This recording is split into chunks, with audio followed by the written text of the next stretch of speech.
이 어려움을 제가 작년에 사실 이제 경험을 했거든요. 딱 살 소망이 끊어지고 오늘 말씀처럼 정말 저로서는 그 고난이 견딜 수 없을 만큼 진짜 힘에 겹도록 심한 고난이었어요. 성경의 말씀을 표현한 그대로. 그래서 꼭 내 자신이 내 인생을 두고 사형 선고를 받은 것 같지.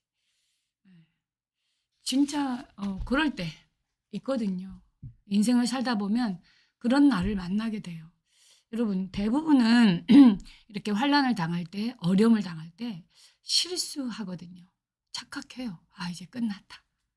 이제 진짜 끝났나 보다. 그래서 세상은요, 어려움 당하는 사람들 보면 자살하기도 해요. 그들의 심정을 진짜 이해가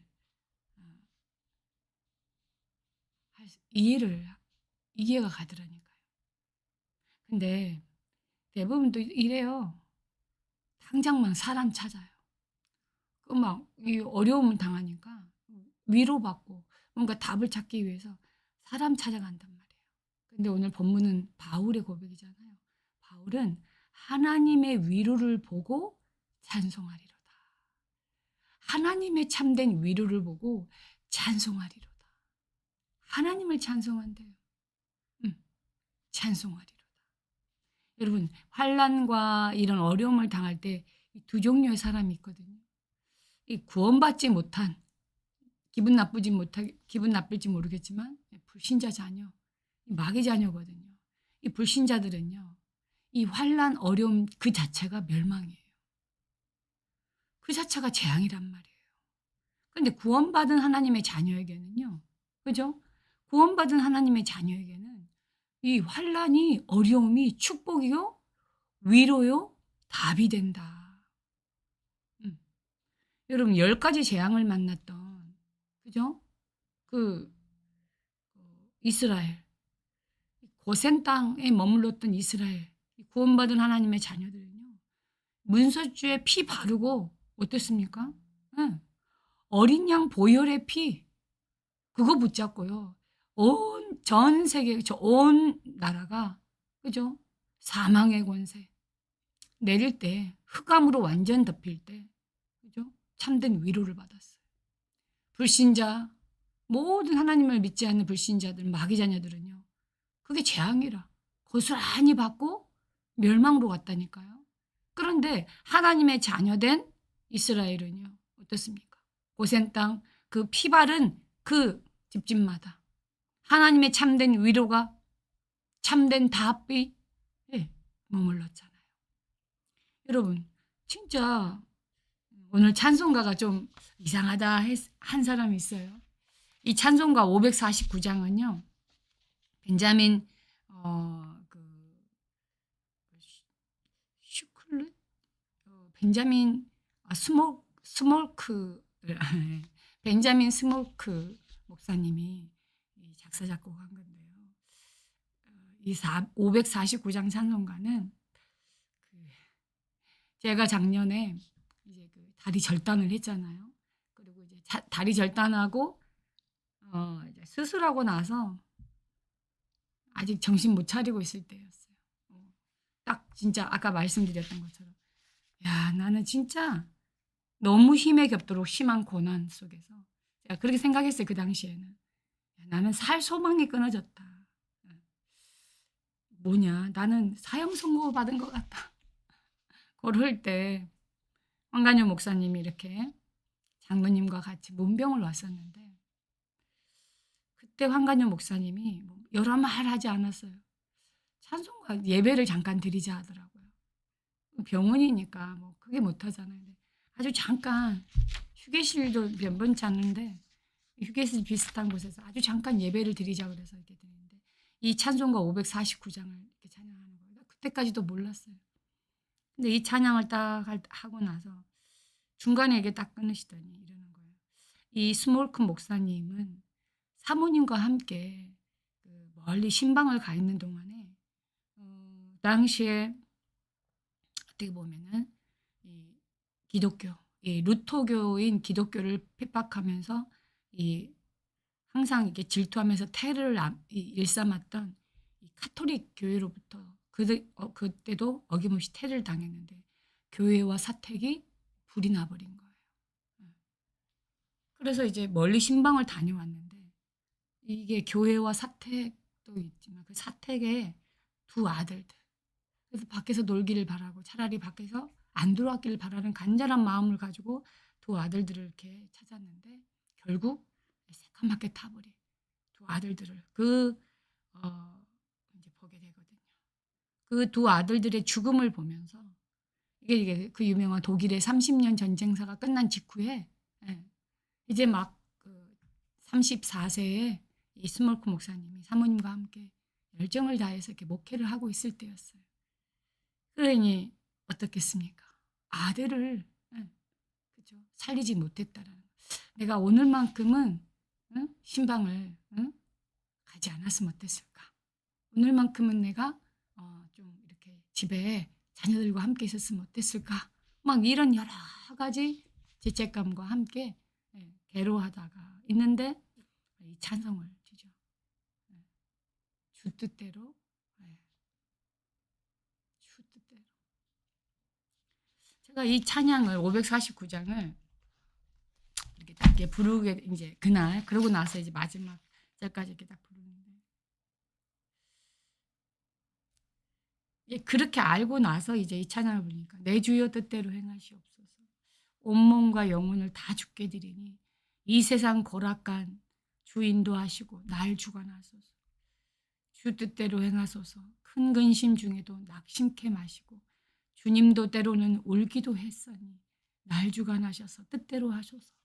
내 주여 뜻대로 하소서. 내 모든 일들을 다 주께 맡기고 저 천성을 향하여 고요히 가리니 살든지 죽든지 뜻대로 하소서. 어떻습니까? 제가 그러니까 제가 병원에 있을 때 많은 분들이 저를 이렇게 병문안을 오셨어요. 서울대병원에 있을 때도 제기동 병원에 있을 때 정말 많은 분들이 찾아오셨어요. 근데 찾아오시니까 너무 좋죠. 감사하죠. 수많은 사람들이 와서 한마디씩 거들고 하나님의 뜻이 있다. 힘내라. 응? 힘내세요. 막 그렇잖아요. 근데 힘내세요 한다고 힘이 나는 게 아니더라고.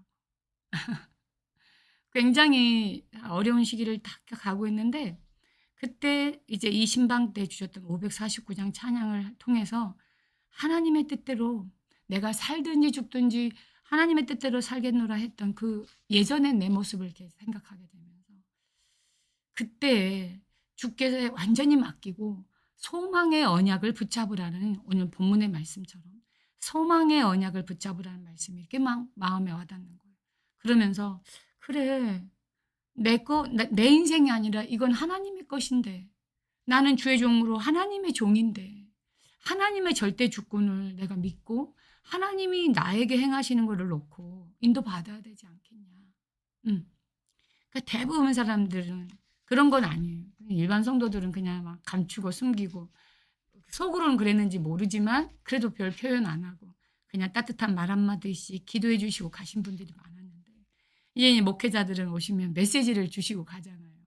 자, 그때 꼭 그 메시지의 흐름의 끝에는 이랬거든요. 네 그 영적 문제야. 네 가문의 영적 문제야. 그래서 당연히 온 거야. 맞죠? 그런데 굉장히 그게 2번, 3번 죽이더라니까요. 자, 그럴 때 그렇게 낙심되어 있었어요. 진짜. 말씀으로도 제가 와닿지가 않은 거예요. 굉장히 이렇게 뭐랄까 이렇게 좀 찔러대는 것 같은 거예요. 너무 아파서 힘들고 있는데 너 그거 영적 문제야. 이렇게 얘기하니까 그게 위로가 됩니다. 위로라기보단 그게 답이 돼요. 굉장히 오히려 그렇게 메시지하는 분이 그분들이 그렇게 막 와닿지 않더라고요. 자, 그런데 제가 주일날 아마 오후 메시지였을 거예요. 메시지 딱 듣고 나는데 그 말씀을 전도자를 통해서 가정 가문의 망대를 세우라 라고 얘기하시면서 같은 비슷한 말씀인 것 같지만 완전 달랐어요. 뭐라 하냐면 제자들이 제자들 찾아왔어요. 예수님 저 어린아이, 저 어린 소경이 저렇게 눈이 먼 게 저 부모의 탓입니까? 저 아이의 탓입니까? 오늘 우리 메시지를 한다면 저거 가문을 타고 내려온 영적인 대물림이죠? 저거 영적인 문제잖아요. 저 부모로부터 아이에게 전달된 영적인 문제잖아요. 이렇게 얘기한 것 같은 거예요. 그러니까 어때요? 하나님이, 예수님이 이렇게 대답을 해요. 예수님이 아니다. 이렇게 얘기해요. 정확히 그게 아니야. 그게 아니고 그에게서, 저 어린아이에게서 하나님이 하시고자 하는 일을, 하나님이 하시고자 하는 절대 계획을 나타내고자 하심이야. 응. 정확하게 그 말씀이 저한테 꽂힌 거예요. 그때 그 요한복음 9장 3절의 말씀이 제 마음에 딱 꽂힌 그날로 제가 뭐 그때는 안 일어나 있었나? 그런데 제 심령이 가라앉고 눌려있고 완전히 힘이 빠져있던 제게 다시 힘을 얻고 일어설 수 있는 힘이 되더라고요. 여러분, 환난 때 진짜 여러분이요. 진짜 붙잡아야 돼요. 사람의 말이 아니에요. 하나님께 완전히 맡기고요. 내가 운다고, 내가 발 동동동 굴른다고 문제 해결이 안 돼요. 진짜 소망의 열매, 그렇죠? 하나님의 계획이 있기 때문에, 하나님의 절대 계획이 있기 때문에 우리는 하나님의 자녀고 우리는 진짜 구원받은 하나님의 자녀이기 때문에 이 환난이, 이 어려움이 축복의 통로요, 위로요, 답이다. 놓치지 않길 바랍니다. 환난이 무엇이기 때문에 그렇습니까? 환난을 두려워하면 안 돼요. 환난을 두려워하면 안 돼. 여러분, 베드로전서 5장 9절에 7절에 8절에 보니까 너의 염려를 다 주께 맡겨라. 왜요? 이 염려를 통하여서요, 마귀가 틈타거든요. 이 두려움을 통하여서 마귀가 틈을 타고 역사한단 말이에요. 그럼 왜요? 이 환난은 오히려 축복의 통로이기 때문에 그렇습니다. 하나님의 소망의 통로예요. 세계복음화를 위한 길이 이 환난을 통하여서 왔어요. 그 증인들이 있잖아요. 7 렘넌트들이 다 그랬어요. 아니, 교회사에 이 많은 세계를 복음화하고 세계를 움직였던 믿음의 증인들이 다 환난이라는 통로를 통하여서 하나님의 계획을 이뤘단 말이에요. 요셉의 고난을 통하여서 형들은 망했어. 저 새끼 망했어. 이랬는지 몰라. 근데 요셉은 그 환난을 통하여 애굽을 통한 세계복음화 이뤘어요. 모세는요, 그 노예 시대에 이제 끝났어. 쟤 막 살인자요, 도망자요.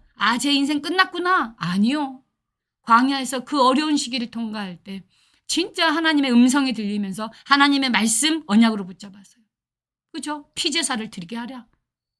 출애굽의 언약을 딱 붙잡은 거예요. 다윗은요, 골리앗을 만났죠. 난 이제 죽었구나. 그렇습니까? 아버지 심부름 괜히 와가지고 내가 이 젊은 날 죽게 됐구나. 그렇습니까? 아닙니다. 골리앗의 그 사건은요, 오히려 하나님이 다윗을 쓰시고자 한 기폭제가 된 거예요. 다니엘과 세 친구는 어떻습니까? 어린 나이예요. 어릴 때는요, 부모의 배경을 가지고 귀족 집안에서 자라고 왕족 집안에서 자라고 호의호식하면서 살았다니까. 아무것도 모르던 그 어린 아이들이요, 포로로 끌려왔어요. 얼마나 극심한 공포와 어려움이 있었겠어요. 포로에게 무슨 대우가 있었겠어요. 근데 그 어려운 앞에 어떻습니까? 세계복음화의 길이 열린 거예요. 길이. 여러분, 이게 그래서 환난이 오히려 축복이다. 축복의 통로다. 그러면서 세 번째는 말세 시대를 살리는 길이 되는 거예요. 이 환난이요? 네. 정말 여러분 알겠지만 디모데후서 3장에 보니까 말세 시대에는 고통이 따르리니 그랬어요. 고통의 시대라 그랬어요. 갈수록 고통의 시대가 와요. 고통의 어려움의 시대가 와요. 이 환난의 고통의 시대에 오히려 어떻습니까? 말세 시대에 살리는 길이 되고, 환난을 당하나 두려워하지 마라. 내가 세상을 이겼노라 라고 얘기하시면서 우리 주님 말씀하셨죠? 그러면서 진짜 결국 끝은 어디이기 때문에 그런 모든 환난과 어려움이 끝이 아니라는 거예요. 마태복음 24장 14절이요. 이 천국 복음이, 그죠? 땅끝까지 증거된 그날에 끝이 오리라. 자, 결론입니다. 기도를 통하여 우리를 도우라 했거든요. 욥의 환난 아시죠? 하나님의 음성을 듣고요, 하나님의 진짜 참된 하나님의 말씀 속에서 위로를 받았어요. 친구들이 찾아와가지고 이런 말 저런 말, 와이프가 막 이런 말 저런 말, 가족도 도움이 안 되고 친구들도 도움이 안 돼요. 근데 결국은 하나님의 말씀 붙잡고 일어나죠. 여러분, 이 은혜가 필요합니다. 우리가 어려움 당할 때 하나님의 말씀이 우리에게 임하는 이 은혜가 필요한 거예요. 진짜 여러분요, 오히려 이 환난과 어려움을 통해서 더욱더 복음을 깨닫게 되고 복음의 깊은 것을 깨달으면서요, 하나님 앞에 진짜 신앙 고백했죠. 그게 욥기 23장 10절 아닙니까? 오직 그가 내게 이 어려운, 오직 그가 아시나니, 그죠? 그가 단련하신 후에, 그죠? 정금같이 나으리라. 이렇게 어려움 당하는 이 진짜 모든 훈련의 과정 지나가는 거예요, 결국. 이게 끝이 아니고 이게 멸망이 아니라 이거 역시도 지나가는 거예요, 여러분. 속으면 안 됩니다. 그래서 말씀, 정확한 확실한 언약의 말씀 딱 붙잡고 기도의 비밀 속으로 들어가라. 기도의 비밀 속으로 들어가라. 환난을 당하나, 그죠? 그 환난이요, 사람을 살리도록 우리에게 먼저 하나님의 참된 위로를 주실 줄 믿습니다. 진짜 한 주간 그리스도 담나시고 이 그리스도의 언약 딱 붙잡고요. 그죠? 우리는 하나님의 자녀예요. 그리스도가 함께하는 우리는 하나님의 자녀다. 뭐가 그쵸? 언약 딱 붙잡으세요. 어려움이 왔을 때, 그죠? 아, 그리스도 나와 함께한다. 이 언약 붙잡고요. 그쵸? 진짜 하나님 주시는 위로, 참된 답 붙잡고 승리하는 여러분 되시길 바랍니다.